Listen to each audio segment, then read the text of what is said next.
In The King, Timothée Chalamet's Henry V is a reluctant, thoughtful ruler dragged into war against his better judgment. He wins Agincourt because his best friend figures out that mud is good, actually, and the French cavalry can't cope. It's moody, it's cinematic, it's almost completely wrong. The real Henry V wasn't reluctant. He invaded France because he wanted to. The Dauphin he spends the whole film fighting wasn't even at Agincourt. The tactical genius behind the victory wasn't a fictional drinking buddy. It was a combination of terrain mastery, archery technology, and a French cavalry so arrogant they committed suicide by mudfield. And the real Battle of Agincourt, outnumbered 6-1, 7,000 archers firing 15 arrows a minute in volleys that allegedly darkened the sky, is so extraordinary it makes the film version look boring.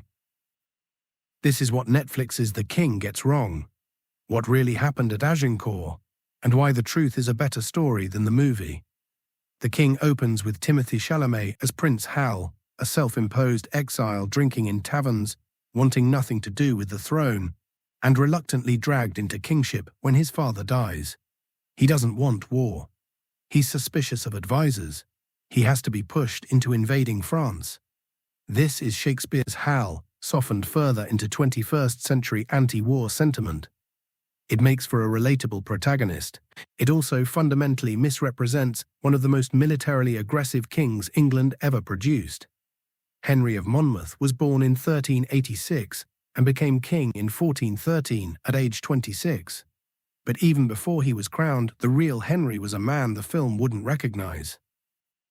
At 16 years old, he was commanding a division at the Battle of Shrewsbury in 1403, an English civil war, his father Henry IV against the powerful Percy family. During the fighting, Prince Henry was struck in the face by an arrow, not grazed, not a glancing blow. The arrowhead buried itself 6 inches deep into his cheek, near his nose, close to his spine.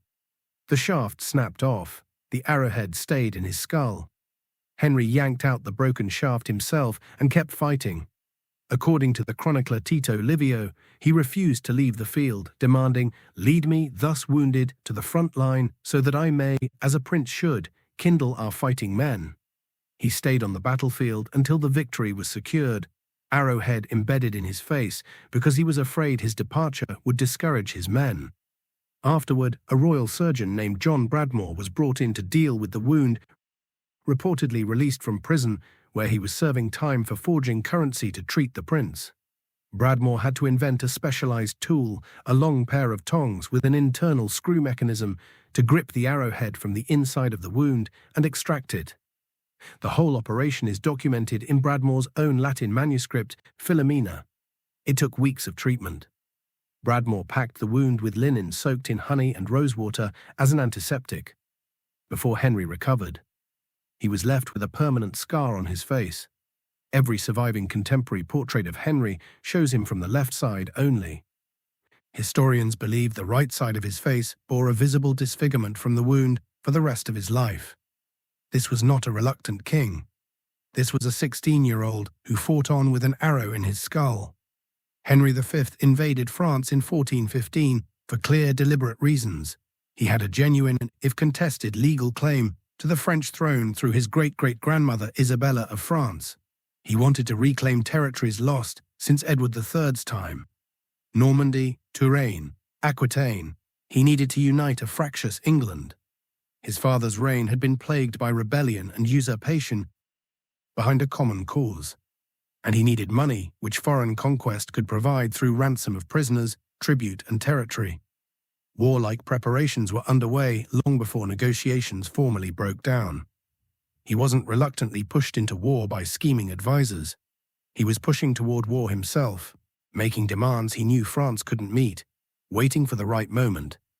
He borrowed the modern equivalent of millions from English merchants and cities to fund the campaign, pledging royal treasure as collateral, including a diamond and ruby-encrusted crown that had belonged to Richard II. London alone loaned him what would today be worth around £5 million. This was not a man reluctantly going to war.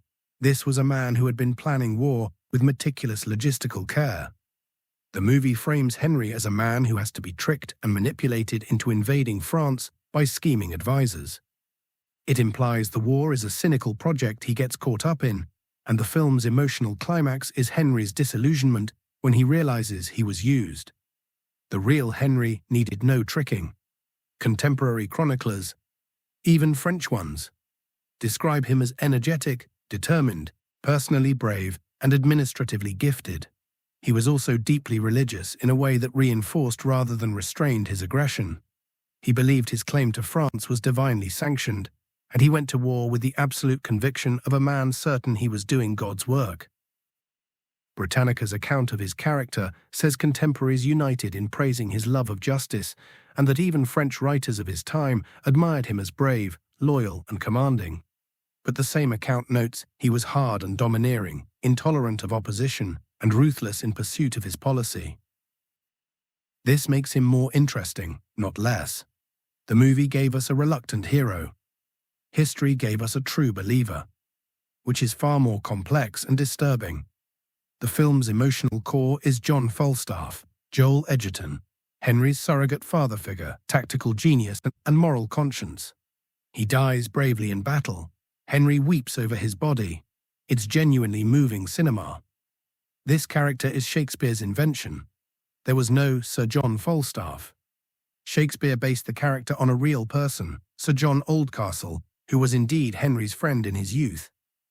But the real Oldcastle story is far darker than anything in the film. And the real Henry's role in it reveals a man nothing like Chalamet's portrayal. Oldcastle was a Lollard, a follower of the proto-Protestant religious movement that challenged church authority, questioned the Pope's power, and rejected certain Catholic doctrines. Henry had him arrested for heresy. Oldcastle escaped from the Tower of London, organized a failed armed uprising against Henry in 1414, a genuine attempt to overthrow the king, was recaptured years later, and in 1417 was hanged in chains over a fire and burned alive as both a traitor and a heretic. Henry V personally ordered the execution of his former friend, not a merciful death in battle, burning alive. The film turns this friendship into a noble mentor who dies with dignity, whose death Henry mourns. Reality gives us a king who had his old companion publicly burned for challenging church authority. One of these is a better character study. The film chose the easier one. The king depicts the siege of Harfleur as a fairly efficient operation. Battering the walls, soldiers dying of disease, Henry pushing on despite losses. It then jumps to the army marching into France and suddenly encountering the French at Agincourt. This is broadly accurate in outline, but dramatically compressed in ways that matter enormously for understanding why Agincourt happened and how desperate the situation really was.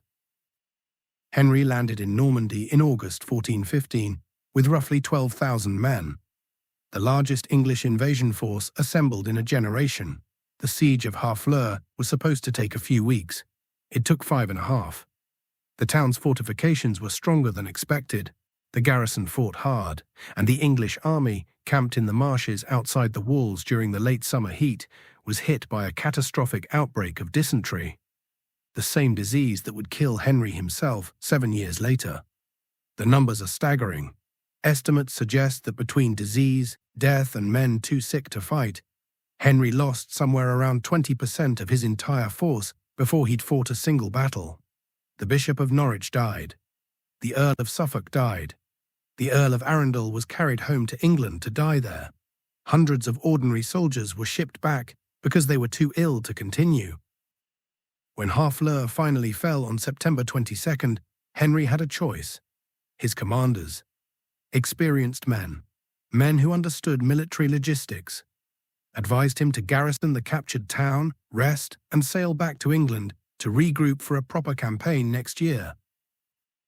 Henry chose to march 350 miles to Calais instead. Most historians describe this decision with words like reckless or bold to the point of folly. He had roughly 9,000 men left, maybe 6,000 to 8,000 fit to fight. He was marching through hostile French territory toward an army that was actively assembling to stop him, with winter approaching and supplies running critically short. Why did he do it? Historians debate this. Some argue it was a deliberate provocation. A chevauchée, a mounted raid designed to demonstrate English power and humiliate France into battle.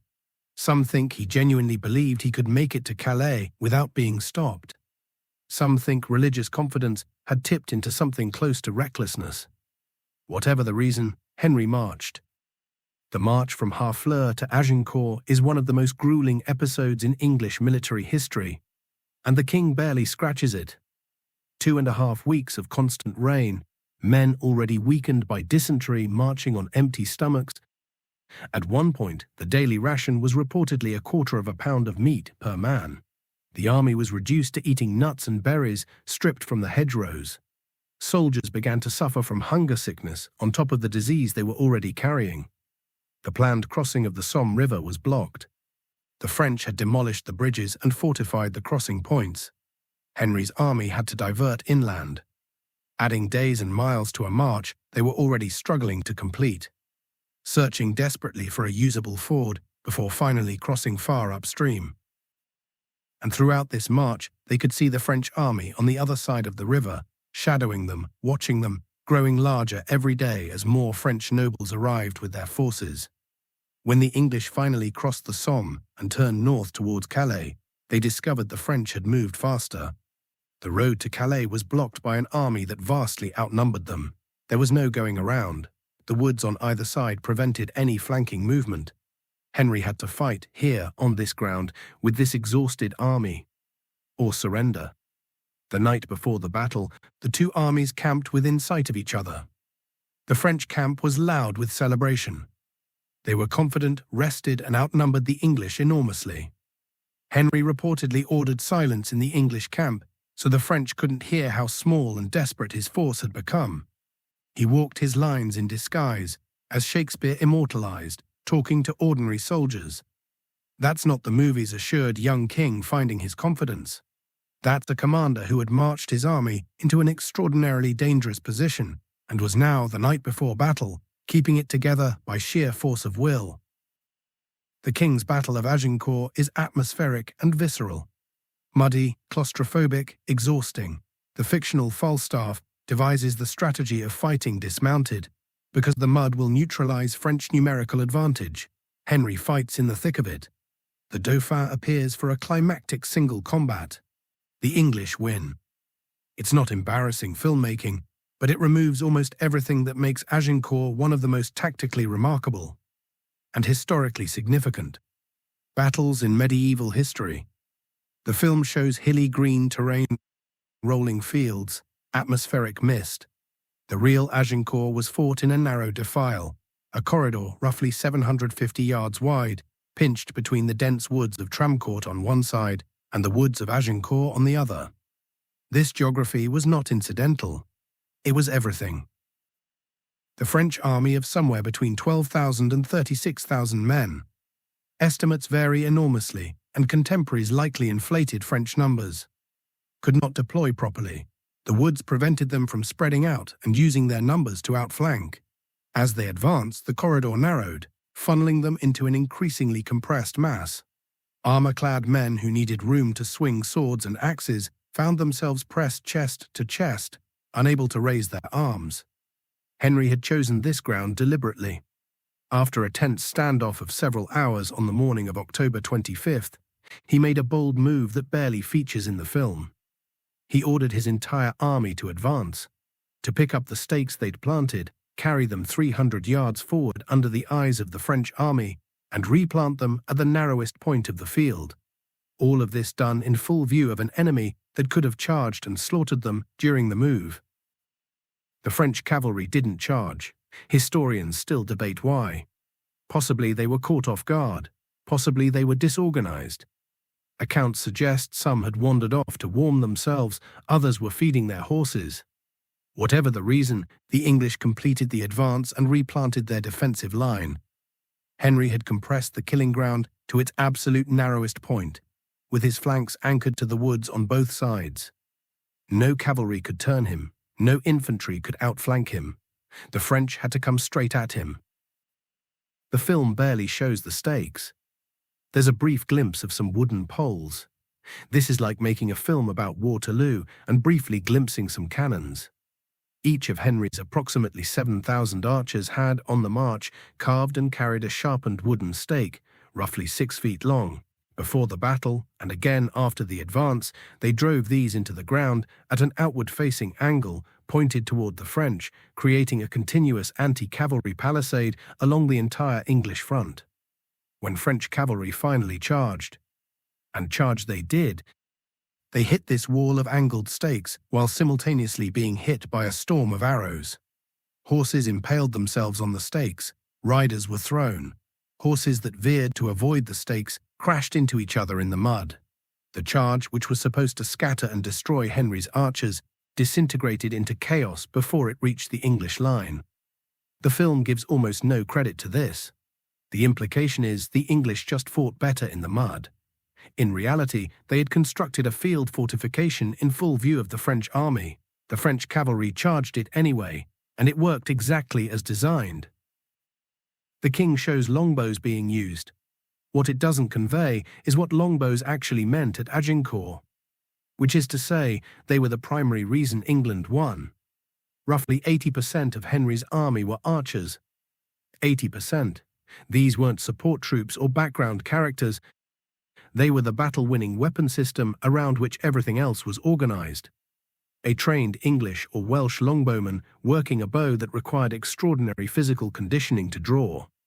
Historians note that the skeletons of medieval archers show distinctive bone deformation from years of training, with the left arm noticeably more developed than the right. Could fire 15 arrows per minute, one every 4 seconds. With 7,000 archers on the field, that's potentially 100,000 arrows per minute in sustained volleys.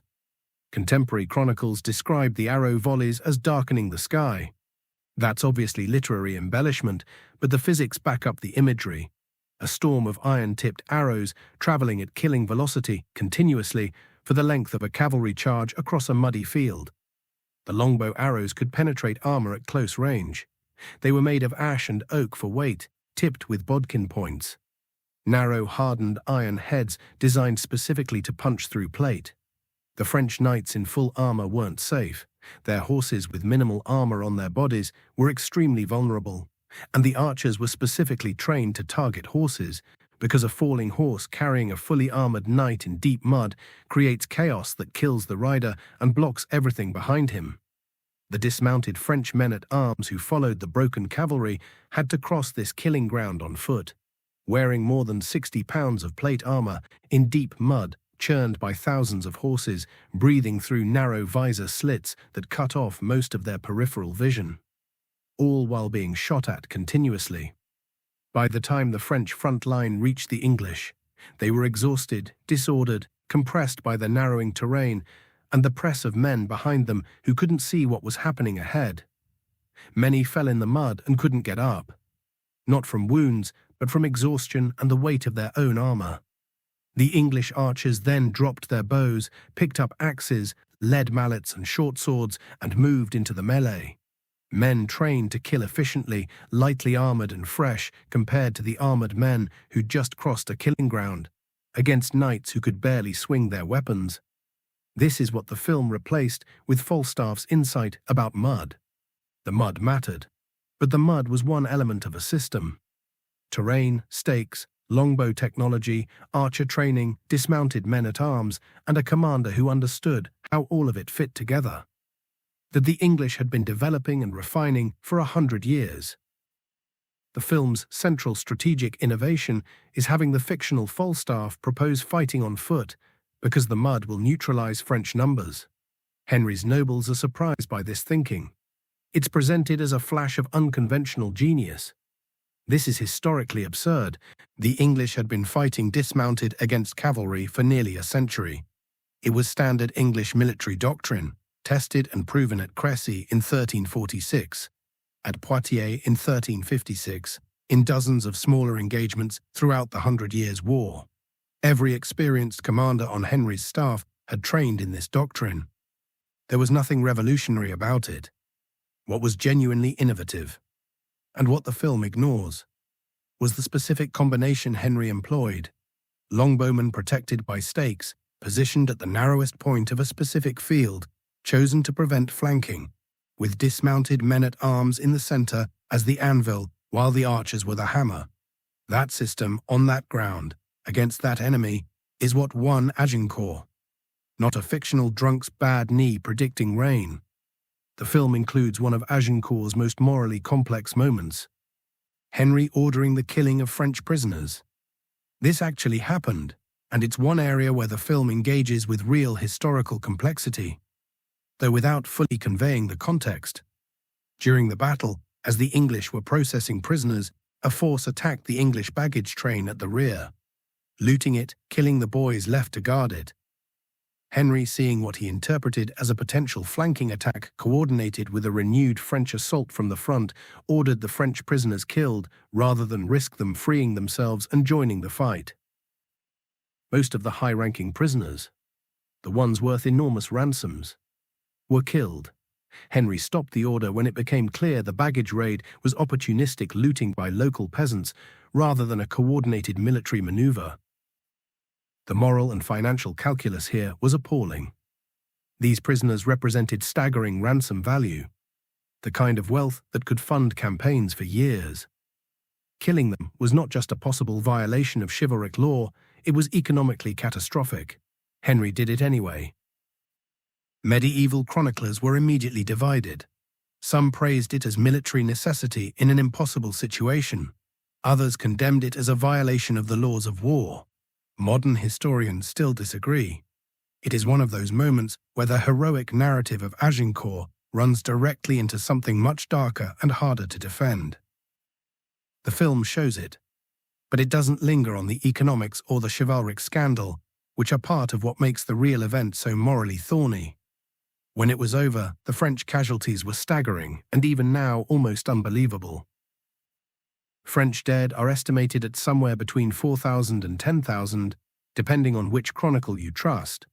Among them, the Constable of France, 3 dukes, at least 8 counts, a viscount, around 90 barons, and approximately 1,500 knights. The flower of French nobility, wiped out in a matter of hours. English dead, somewhere between 100 and 500, again depending on the source. Some chronicles put it as low as 112. It is one of the most lopsided major battlefield victories in medieval history. The numbers are so extraordinary that contemporaries struggled to believe them, and modern historians have debated them for centuries. But even the most conservative estimates show a disparity that is almost incomprehensible. The film shows the English winning. It doesn't convey what winning by that margin means, or why it happened, which is the interesting part. The king's entire dramatic engine is the rivalry between Henry and the Dauphin, Louis de Guyenne, Robert Pattinson, culminating in personal single combat at Agincourt. Louis de Guyenne was not at Agincourt. He was not at Harfleur. He was nowhere near the 1415 campaign. The French army at Agincourt was commanded by the Constable of France, Charles d'Albret, and various senior nobles, including Marshal Boucicaut. The Dauphin died in December 1415, 2 months after Agincourt, of dysentery or possibly pneumonia. He never met Henry V on a battlefield. He never challenged him to single combat. The single combat scene, the personal antagonism, the entire Pattinson subplot. Invention. To be fair, the film gets this from Shakespeare, who also placed the Dauphin at Agincourt for dramatic purposes. But the film presents itself with enough historical realism, gritty production design, naturalistic dialogue, the absence of Shakespeare's verse, that audiences may reasonably assume the rivalry is historical when it isn't. Robert Pattinson's Dauphin is one of the most memorable characters in the film. He didn't exist in the context the film presents. The film's most significant historical rewrite is also its most thematically central one. The movie strongly implies Henry was deceived into invading France, that advisors manufactured a threat to push him into a war that served their interests rather than England's. Henry's revelation at the end that he was used is meant to be the emotional and moral climax. The real Henry needed no manipulation. He had been preparing for war with France since before his coronation. He made territorial demands that he knew France could not and would not concede. He prepared an army, secured financing, arranged diplomatic alliances, and set sail with absolute conviction. Britannica's account is explicit. Warlike preparations were well advanced long before negotiations finally broke down.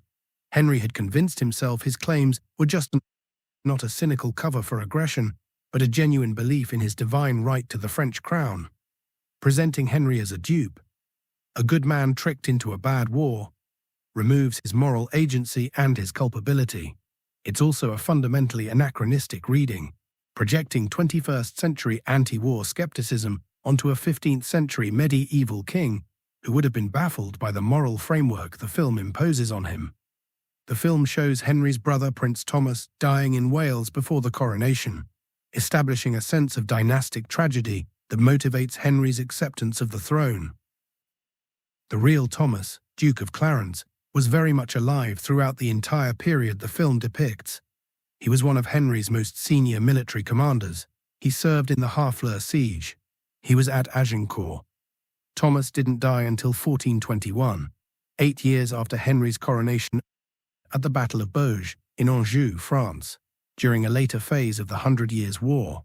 He was killed because he rashly attacked a Franco-Scottish force without waiting for his archers, the kind of mistake that Agincourt specifically punished the French for making. His death was a significant military blow to the English campaign. The film wrote out a major historical figure who was present for the events depicted, gave him a fictional death that never occurred, and used it as a plot device. This isn't compression. It's replacement. The film implies Henry and Catherine of Valois meet and form a relationship shortly after Agincourt, suggesting the marriage as an almost immediate consequence of the English victory. In reality, Henry and Catherine married on June 2, 1420, 5 years after Agincourt.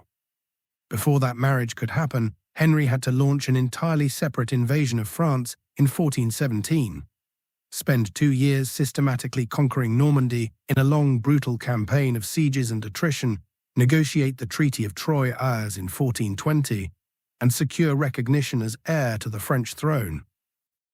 Catherine was not a post-Agincourt reconciliation. She was the diplomatic conclusion to years of subsequent warfare, part of a political settlement that made Henry the designated successor to the French crown.